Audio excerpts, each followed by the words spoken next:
My name is Lauren Coppell. I'm a sixth grade math teacher at Roger Williams Middle School in Providence. My first steps with working with my core member were meeting him, figuring out his background, what his strengths and weaknesses were, and what his goals were for the year. Luke does a really good job at working with his focus kids without losing that instructional time. He rarely has to pull kids out to meet their needs, but he's able to give them that one-on-one time in the classroom, whether it be small groups while I'm doing direct instruction or time while they're individually working. So my name is Luke Clemens. I proudly serve at Roger Williams Middle School with Lauren Coppell and Tara Zamanjic. My role in the school is, I like to think of it that I sort of fill all the cracks. So we have great teachers who are going to work in the classroom, and then a lot of them are terrific at classroom management and they're great at behavior management in the hallways, but they're not there all the time. So for us, it is more, we fill the needs as the students kind of create them. So there's some students who need somebody who's not going to just tell them exactly what they're doing wrong and tell them what's going on. Sometimes they just need somebody to talk to. Luke and I will meet about once or twice a week just to do a quick debrief on his focus kids and what their needs are and how we can help them best. My best advice I could give to teachers who are going to partner with City Year is to figure out how their core member can be incorporated into their classroom effectively without their students being affected in a negative way. So my focus list students, I know where they are in the school. I know if they're bunking in their class. I know what their schedule is. I know what their grades are in every class and their relationship with all of their teachers because I check in when they're struggling.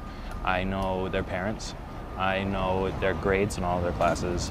I know what they struggle with in school, and I know what kind of kids they are.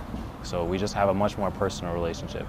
So when it comes down to it, of all my other students, I have a pretty good idea of them, but I really only see them one period a day. And these are kids that I really have a deeper connection with and a much better understanding of them as a student and a child as a whole. Luke adds value to my students' learning experience by giving them their resources that they need to be successful. If they're unable to copy the notes down as fast as the other students, then he's able to do it for them, give them copies and things like that. He also is able to come from a friendly perspective rather than a teacher-student perspective, which sometimes meets them on a more even playing field. When Luke was choosing his focus students, we looked specifically at test scores as well as their performance in the classroom. Luke focused more on the students who are not as actively engaged and willing to participate. That way he was able to pull with them a little bit more and help them come out of their shell in the classroom. When I started as a core member, I remember the first thing I remember is walking into the Roger Williams cafeteria, being so excited to just start meeting all the students. Because I've gotten a chance to work with kids before, and I know that when it comes to kids, if you're genuine, then if you give them enough time and enough patience, they will start to love you. You know, somebody will. There's more than 700 kids in the school. There's no way that they're all going to hate me. So I was really excited at first, but I think one of the biggest things that I was worried about was how much I was going to be able to help them. Because I know that I could sit with a kid for a year and make sure that they get every question on a test right, but that's not really helping them to get better. So for me, the biggest worry was, am I going to be able to be effective in the long term? And am I going to really be able to leave a positive mark on these students' lives? And can I really change something for them, or am I just going to be a Band-Aid? My name is John Russo. I teach English, 6th grade at Roger Williams Middle School. Okay, so this year working with Kim, the first 2 or 3 things I knew I had to set up from the get-go. Actually, it started when she first came in here and she was observing. She was proactive right off the start, so I knew that that would be a good fit. When she came in her first few days, I knew just setting up communication was the most important thing, and talking with her. So communication was key. That was the first thing, letting her know where I stood, my experience, and what I expected from her. And then also just kind of giving her a rundown of my experience with the kids and what I knew would happen in the classroom. But I think communication and then respect between us was key.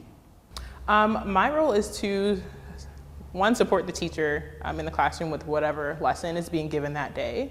And in addition to that, I also work with the students in the classroom on the lesson that we're doing that day and kind of reinforce or give them extra examples on what we're doing that day. I was anxious about the teacher being okay with me being in the classroom and whether or not I would kind of be in the way. I was worried that, you know, do I walk at this time? Do I bend down next to a student at that time? So I was worried about those small things and whether or not like I should take the first step forward or should I wait and find out when should I go? So those were some of the things I was anxious about.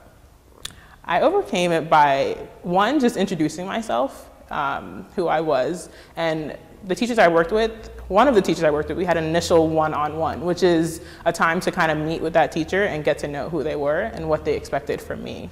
And with working with Mr. Russo right away, I was able to know, like, he was just kind of like, I want you to take the first step forward. Here are the things I expect. I want you to do what you are, what you're here for. And so he made me feel comfortable off the bat with what I was going to do in the classroom. And I struggled a little bit more in my 8th grade core English class. I didn't have that initial one-on-one right away. It was more, like the first day was very exciting, so I was kind of nervous with the students that I was working with. So because we didn't have that one-on-one, that initial one-on-one, my role in the classroom was a little skewed. I wasn't exactly sure what I was supposed to be doing and how I could support the teacher. So that essentially was like what occurred in the beginning. The advice I would give the core member is to do your best to jump right into it.